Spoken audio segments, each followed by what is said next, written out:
अंदर जो प्रोटोकोडेटा और यूकोडेटा में डिवाइड किया था। प्रोटोकोडेटा के अंदर आपके तीन उपसंघ देखे थे हमने, सब फाइलम, ठीक है ना। उसमें से पहला था हेमिकोडेटा, जिसको हमने पढ़ लिया है। सेकंड था यूरोकोडेटा, उसको भी हमने पढ़ लिया। और थर्ड वन जो आ रहा है आपका वो है सेफेलोकोडेटा। तो आज हम जो बात करेंगे सब फाइलम सेफेलोकोडेटा की। तो जैसे कि हमने उसका क्लासिफिकेशन देखा था यूरोकोडेटा और हेमिकोडेटा का, वैसे ही सेफेलोकोडेटा को जो क्लासिफिकेशन है वो उतना हार्ड नहीं है। इसमें केवल एक ही वर्ग पाया जाता है, केवल एक ही क्लास पाई जाती है इसमें, ठीक है ना, वो है लेप्टोकार्डाई। ठीक है, सेफेलोकोडेटा में केवल एक ही क्लास पाई जाती है, वो है लेप्टोकार्डाई। और उस लेप्टोकार्डाई के अंदर एक फैमिली होती है जिसका नाम है ब्रेंकियोस्टोमिडी। और इसी एक फैमिली का एक मेंबर होता है ब्रेंकियोस्टोमा, जिसकी टाइप स्टडी आपके दे रखी है सिलेबस में। इसी को एम्फियोक्सिस भी कहते हैं, ठीक है, और इसको लॉन्सलेट भी कहा जाता है। ठीक है, ये मोस्ट इंपॉर्टेंट है आपके लिए, इसका ध्यान रखना है। तो ब्रेंकियोस्टोमा जो है वो कौन से सब फाइलम में आता है, सेफेलोकोडेटा, और कौन से क्लास में आता है, तो लेप्टोकार्डाई। ठीक है, अब इसके जनरल कैरेक्टर की बात करते हैं कि सेफेलोकार्डेटा जो होते हैं उनके जनरल कैरेक्टर्स क्या क्या होते हैं। ठीक है, तो सेफेलोकोडेटा जो नाम दिया गया है, अब नाम कैसे दिया गया है, तो इसके कुछ जनरल कैरेक्टर हैं। जैसे इनमें सेफेलो का मतलब होता है जो हेड वाला पार्ट होता है, ठीक है ना, उसको कहते हैं सेफेलो। तो यहाँ पर इसकी कॉर्ड पाई जाती है। ठीक है, तो जो नोटोर कॉर्ड होता है जो इसके अंदर पाई जाती है, ये कैसी होती है, रॉड लाइक होती है, श्लाका जैसी होती है, और प्रेसिस्टेंट होती है, स्थायी होती है, मतलब परमानेंट। और कहाँ से कहाँ तक, टुंड, टुंड मतलब रोस्टम वाला पार्ट, जो मतलब जिसको हम कहते हैं टॉप वाला पार्ट, जो हेड के ऊपर होता है ना, टॉप वाला पार्ट, इस तरीके से इसकी संरचना होती है। तो इस हेड वाले पार्ट में इसको कहते हैं रोस्ट्रम। ठीक है, इस रोस्ट्रम के अंदर तक, रोस्ट्रम तक, है ना, और रोस्ट्रम से लगा करके इसकी जो टैल होती है वहाँ तक ये फैली हुई होती है। तो ये सिर से लगा करके पूंछ तक फैली हुई होती है, इसलिए सिर वाले पार्ट से लगा करके फैली हुई, इसलिए उसका नाम सेफेलोकोडेटा दिया गया। क्या दिया गया है, सेफेलोकोडेटा। यानी शरीर के पूरे भाग में ऊपर से लगाकर नीचे तक पाई जाती है, मतलब रोस्ट्रम से लगा करके, जो ऊपर का भाग रोस्ट्रम होता है ये वाला पार्ट, ठीक है ना, उस रोस्ट्रम से लगा करके कहाँ तक होती है, टैल तक। क्या, नोटोकॉर्ड, इसलिए इसको क्या कहा गया, सेफेलोकोडेट। क्या कहा गया है, सेफेलोकोडेट। ठीक है, दूसरा ये रहते कहाँ पर है, तो ये मराइन वाटर में रहते हैं। ठीक है, मराइन में भी कहाँ रहते हैं, छिछले जल में, जहाँ पानी कम हो, शैलो वाटर्स हो, ठीक है ना, और वहाँ पर ज़्यादा मात्रा में वाइडली क्या होते हैं, डिस्ट्रीब्यूटेड रहते हैं वहाँ पर। ठीक है, और अधिकतर जो रहते हैं स्थानबद्ध रहते हैं, सेडेंटरी रहते हैं, इनको कह सकते हैं एंडेमिक है, स्थान विशेष में पाए जाते हैं। और खास करके क्या रहते हैं, इनका जो नुकीला सिरा रहता है, ये जो पार्ट है ये भूमि के बाहर रहता है, अर्थ के बाहर रहता है, और ये अधिकतर रेतीली जगह रहती है, वहाँ पे ये बाहर निकला रहता है। और बाकी शरीर क्या रहता है इसका, ज़मीन के अंदर धसा रहता है। ठीक है ना, ज़मीन के अंदर ये धसे हुए रहते हैं। ठीक है ना, बरीड रहता है, मतलब शरीर छोटा होता है, स्मॉल होता है, इसका शरीर जो होता है, बॉडी स्मॉल होती है, 5 to 8 सेंटीमीटर लॉन्ग होती है। ठीक है, फिश लाइक होती है, मछली जैसी बॉडी होती है, शरीर होता है। और शरीर मेटामेरिक होता है, कैसा होता है, मेटामेरिक मतलब विखंडित होता है, खंडों में टूटा हुआ होता है। और ट्रांसपेरेंट भी होता है, पारदर्शी होता है, कैसा होता है, पारदर्शी या ट्रांसपेरेंट होता है। ठीक है, इसके आगे बात करते हैं, इसमें सिर का अभाव होता है। सिर का क्या होता है, अभाव। पहले ही बता दिया है कि हेड लैकिंग, मतलब हेड का क्या होता है, लैक ऑफ हेड, इनमें सिर नहीं पाया जाता है। अब देखिए, सिर का अभाव होता है तो सिर जिसमें ढका रहता है उसको कहते हैं खोपड़ी या स्कल, ठीक है ना, जिसको क्रेनियम बॉक्स कहते हैं। क्रेनियम बॉक्स इनमें नहीं पाया जाता है, इसलिए इनको एक्रेनिएटा भी कहा गया है। ठीक है, प्रोटोकोडेट जितने भी होते हैं इनको एक्रेनिएटा कहते हैं। हम प्रोटोकोडेट्स ही पढ़ रहे हैं अभी। ठीक है, आपकी पहली जो यूनिट है पूरी प्रोटोकोडेट पे डिपेंडेड है। ठीक है, तो आज सबका क्लासिफिकेशन कंप्लीट हो जाएगा। कल से अपन टाइप स्टडी पढ़ेंगे हर्डमानिया की, और बाद में हम पढ़ेंगे एम्फियोक्सिस की हिस्ट्री के बारे में, और साथ में एक एमनोसेट लार्वा भी हमने पढ़ना। तो सिर का अभाव होता है, स्पेशल कैरेक्टर्स का सिर नहीं होता है। ठीक है, शरीर में केवल दो चीज़ें होती हैं, धड़ और पूंछ होती है, ट्रंक और टैल होती है। ठीक है ना, तो सिर नहीं होता है, धड़ और दूम में शरीर बटा रहता है। युग्मित उपांग नहीं होते हैं, यानी जो पेयर्ड अपेंडेजेस जो होते हैं इनका क्या होता है, अभाव होता है, पेयर्ड अपेंडेजेस लैकिंग। ठीक है, इनका अभाव पाया जाता है, लैकिंग मतलब इनका एब्सेंस होते हैं। बाह्य कंकाल नहीं होता है, अनुपस्थित होता है, मतलब जो एक्सोस्केलेटन होता है वो भी एब्सेंट है। ठीक है, बाहर से कोई कंकाल वगैरह स्केलेटन होता नहीं है। प्रगुहा जो होती है सिलोम पाई जाती है, लेकिन कैसी होती है, एंटेरोसेलस होता है, ये आंतरगुहिक होता है, ठीक है ना। सिलोम मतलब जो शरीर के अंदर कैविटी पाई जाती है उसको कहते हैं सिलोम। पाचक जो होता है पथ वो पूर्ण होता है, यानी डाइजेस्टिव ट्रैक्ट जो होता है वो बिल्कुल कंप्लीट होता है। जो रेस्पिरेशन करते हैं ये सामान्य शरीर तल से करते हैं, यानी बॉडी जो सरफेस होती है, यानी रेस्पिरेशन थ्रू किसके होता है, जनरल सरफेस के थ्रू होता है, ठीक है।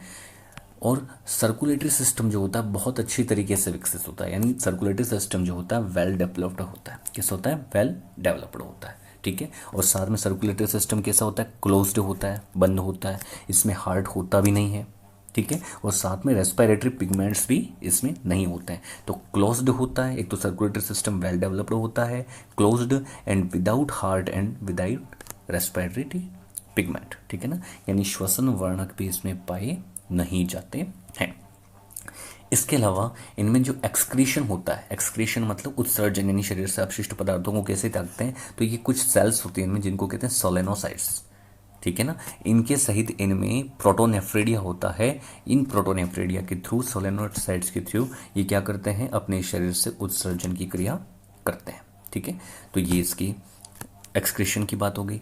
साथ में जो इनकी नर्व कॉर्ड होती है, जो तंत्रिका रज्जु, जिसको हम अपनी भाषा में मेरु रज्जु भी कहते हैं, है ना, ये जो नर्व कॉर्ड होती है वो पृष्ठ होती है, डोर्सल साइड में पाई जाती है, ट्यूबुलर होती है, नलिकाकार होती है, नली जैसी होती है, और बिना मस्तिष्क की होती है। कैसी होती है, बिना मस्तिष्क की, विदाउट ब्रेन। आपने देखा होगा कि हमारा जो सिर है वो हड्डियों के एक ढांचे के अंदर सुरक्षित है, जिसको स्कल कहते हैं, खोपड़ी कहते हैं, क्रेनियम बॉक्स कहते हैं, है ना। तो मस्तिष्क जो होता है उसके अलावा, जैसे मान लीजिए ये आपका क्या है, मस्तिष्क है, ठीक है ना। मस्तिष्क के ऊपर बहुत सारे छोटे छोटे विदर पाए जाते हैं, है ना। मस्तिष्क का जो अंतिम पार्ट होता है जिसको मेडुला ऑब्लांगेटा कहते हैं, वो एक रज्जु, जिसको जिसको कशेरुक दंड जो होती है, वर्टिब्रा, है ना, वर्टिब्रा से जुड़ा होता है। वर्टिब्रा के अंदर एक पतला सी धागी नुमा संरचना होती है जिसको अपन कहते हैं मेरुरज्जु, ठीक है ना। क्या कहते हैं, मेरुरज्जु, ये कॉर्ड होती है। वैसे ही उसी को नर्व कॉर्ड भी कहते हैं, अगर वो कैसे हों, इनवर्टिब्रेट्स हों या वर्टिब्रेट्स हों, लेकिन लोअर वर्टिब्रेट्स हो तो उसके अंदर उसको नर्व कॉर्ड कहते हैं। तो ये कैसी होती है, डोर्सल होती है, ट्यूबुलर होती है, और इसमें ब्रेन पाया नहीं जाता है, ठीक है। इनमें सेक्सेस जो होते हैं वो सेपरेट होते हैं, यानी लिंग जो होते हैं पृथक होते हैं। मादा में मादा का लिंग होगा, नर में नर का लिंग होगा, ठीक है ना। फीमेल और मेल के सेक्सेस जो होते हैं सेपरेट होते हैं, और असेक्सुअल रिप्रोडक्शन इनमें नहीं होता है। नो एसेक्सुअल रिप्रोडक्शन इनमें नहीं होता है, ठीक है ना। मतलब नहीं होता है तो मतलब कौन सा होता है, सेक्सुअल रिप्रोडक्शन होगा इनमें, ठीक है ना। असेक्सुअल नहीं होता मतलब सेक्सुअल होता है। जो फर्टिलाइजेशन होता है वो कैसा होता है, एक्सटर्नल होता है, निषेचन बाह्य होता है, ठीक है। और समुद्र के जल में होगा, कहाँ पर होगा, समुद्र के जल में। तो फर्टिलाइजेशन एक्सटर्नल इन सी वाटर, ठीक है। अब निषेचन जो बाह्य क्या है, ये भी चीज़ मैंने आपको बताई थी, बाह्य निषेचन क्या होता है और आंतरिक निषेचन क्या होता है। जब मान लीजिए ये स्पर्म है, ठीक है ना, और मान लीजिए ये ओवा है, ठीक है ना, ये शुक्राणु है, ये अंडाणु है, और शुक्राणु जब अंडाणु को भेदता है, ठीक है, या शुक्राणु और अंडाणु के मिलन को हम कहते हैं फर्टिलाइजेशन। क्या कहते हैं, फर्टिलाइजेशन। और ये अगर मादा के गर्भाशय में हो, यूटेरस में हो, मादा के शरीर के अंदर हो, फीमेल के अंदर, तो उसको कहते हैं इंटरनल, ठीक है ना। जैसे शिशु पैदा होता है तो इंटरनल होता है, बच्चा जन्म लेता है 9 महीने के प्रसव के बाद, तो इंटरनल फर्टिलाइजेशन है। लेकिन अगर ये नर जो है अपने स्पर्म को पानी में छोड़ दे और मादा अपने ओवा को भी पानी में छोड़ दे समुद्र में, और दोनों पानी के अंदर, ठीक है ना, एक्सटर्नल अगर मिलेंगे और वहाँ पर मिल करके फर्टिलाइज होते हैं तो उसको कहते हैं बाह्य निषेचन, एक्सटर्नल फर्टिलाइजेशन, ठीक है।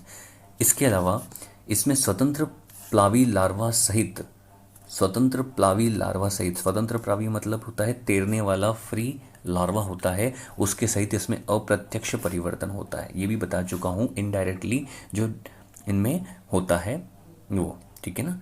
तो डेवलपमेंट कैसा होता है, इनडायरेक्ट होता है, including a free swimming larva. Free swimming larva मतलब जो फ्रीली क्या करता है, पानी में तैरता है, और उससे डेवलपमेंट होता है किसका, जो भी एनिमल है उसका। और अप्रत्यक्ष, ये भी चीज़ मैंने टर्म्स बता चुका था लास्ट क्लास में आपको कि अप्रत्यक्ष चीज़ क्या होती है। प्रत्यक्ष मतलब जो वयस्क लार्वा में, लार्वा जो होता है धीरे धीरे किस में बदलता है, वयस्क अवस्था में बदलता है, ठीक है। और अप्रत्यक्ष मतलब क्या होता है कि लार्वा अवस्था पाई ही नहीं जाती है, ठीक है ना।